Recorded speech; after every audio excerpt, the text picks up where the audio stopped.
अंतिम संस्कार के लिए गाँव वाले हरियाणा से लोग आए हैं। इस मुहिम के लिए पूरा भारत एकजुट हो गया है। बहन को न्याय दिलाने के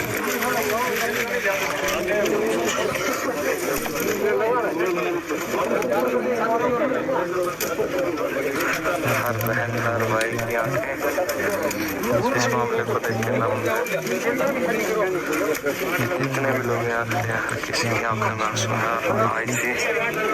राजश्री मैडम भी यहाँ पहुंची है, जो भिलवानी की बेटी हैं और वैरायटी समाज के प्रधान श्री पवार जी पिता के साथ कंधे से कंधा मिलाकर खड़े हैं ताकि इस भेड़िए पिता को कहीं भी ये ना लगे वो रहने का, बल्कि पूरा भारत उसके साथ है।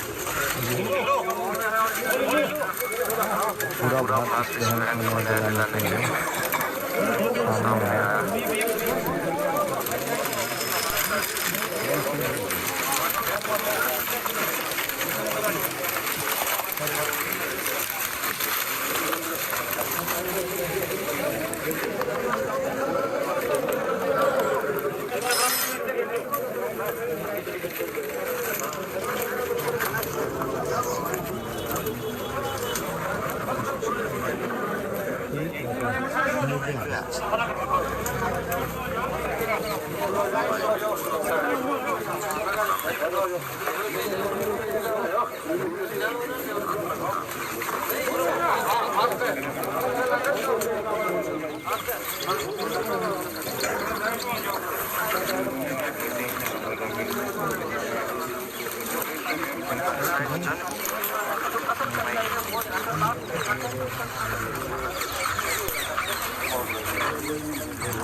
अंतिम संस्कार कितनी शांति से हुआ, कैसा हुआ है, क्या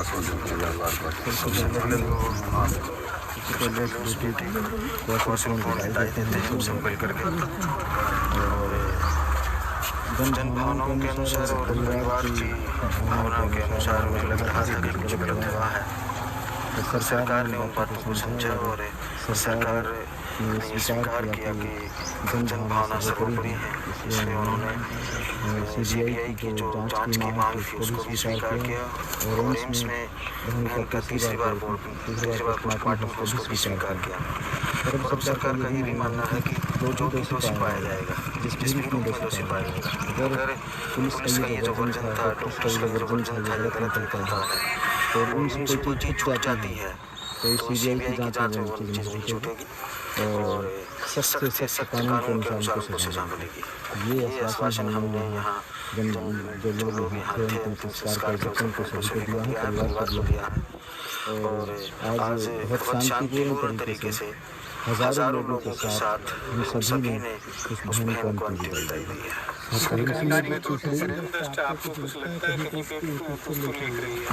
अधिकारी के तौर पे मेरे लिए कहना बहुत मुश्किल होगा कि कहाँ कोई चूक रही होगी, लेकिन ये हम साझे रूप में ये स्वीकार करते हैं कि हो सकता है किसी न किसी बिंदु पे कोई चूक रह गई हो और वो चूक हमें ना पता चली हो, हम नहीं देख पाए हों उसे। इसीलिए जांच को लिया गया है, मुख्य जांच को लिया गया है कि सीबीआई हर चीज़ को दूध का पानी का पानी करके आप एम्स की रिपोर्ट आई है क्या, उसमें कुछ मिला? एम्स की रिपोर्ट के बारे में हमें ये जानकारी नहीं है कि उन्होंने क्या रिपोर्ट दी है। वो बहुत गोपनीय रूप में जहाँ जिसको जमा हो जाना चाहिए तो वह जमा है और जब भी सीबीआई को जरूरत पड़ेगी उसकी वो रिपोर्ट उनके समक्ष प्रस्तुत करेंगे। अधिकारी सब करने की कोशिश की है। हाँ, देखिए सीबीआई का तरीका होता है कि जैसे ही कोई जांच सीबीआई तक जानी होती है उसमें हमारे होम सेक्रेटरी पत्र भेजते हैं सेंटर को कि हमारा ये जो मनीषा हत्याकांड है इसकी जांच की जानी चाहिए। तो वो प्रोसेस बहुत तीव्र गति से प्रारंभ कर दी गई है और बहुत ही जल्द सीबीआई जांच को अपने तरीके से एफआईआर लॉन्च करेगी और उस एफआईआर के बिना के ऊपर जांच के हर बिंदु को शामिल करते हुए बहुत ही जल्दी इस केस में बहन मनीषा को और पूरे परिवार को, पूरे क्षेत्र को न्याय मिलेगा। हम अक्सर देखते आ रहे थे कि समाज में संवेदनाओं की कमी पड़ चुकी है, लेकिन मनीषा जाते जाते एक काम तो कर ही गई है कि सारे समाज की जन भावनाएं केवल एक स्वर में ये थी कि मनीषा को न्याय मिले।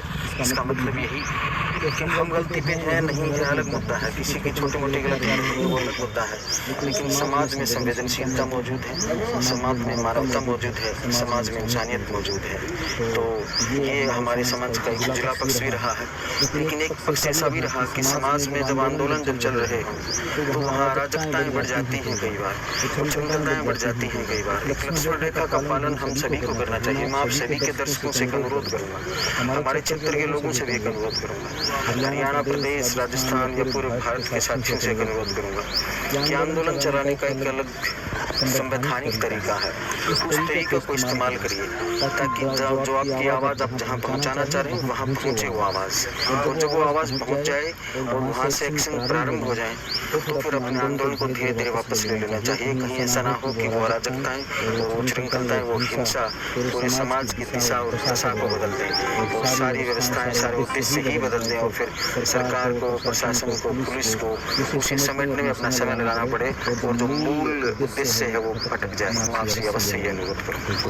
पहले तो आपकी अपडेट का मैं धन्यवाद करना चाहता हूँ। और ये जो क्राइम ऐसे होते हैं ये एक ही कारण है। अब वो ये सोचते हैं कि तुम्हारा कहीं बिगड़ेगी और ये भी सोचते हैं तुम पकड़े बन जाओ। और जिस प्रकार से लिपापोती हुई है, जिस प्रकार से उसका खोजना, जाना आना, उसमें न दिखाना या जो कैमरे थे उनको तोड़ फोड़ करना या चेंज करना, इस बात को दर्शाता है कि डिटेंट सेंटर्स नॉट क्राई परमिट्स, ठाडा हमारा रोन देने, ठाठ ठोस सोन देने। गरीबों की जो हालत है वो आज आपके सामने पूरी तरह से प्रत्यक्षदर्शी है। हमें दुख है इस बात का कि ये जो कारण है ये सबसे बड़ा कारण मैं मानता हूँ, जहाँ तक मेरी अपनी उम्र का जो है, कि ये लोग ये सोचते हैं कि तुम्हारा कुछ बिगड़ेगा नहीं, और वास्तव में अब जो असली दोषी हैं उनको बचाया जा रहा है। मेरा अपना व्यक्तिगत मामला है। जय जय।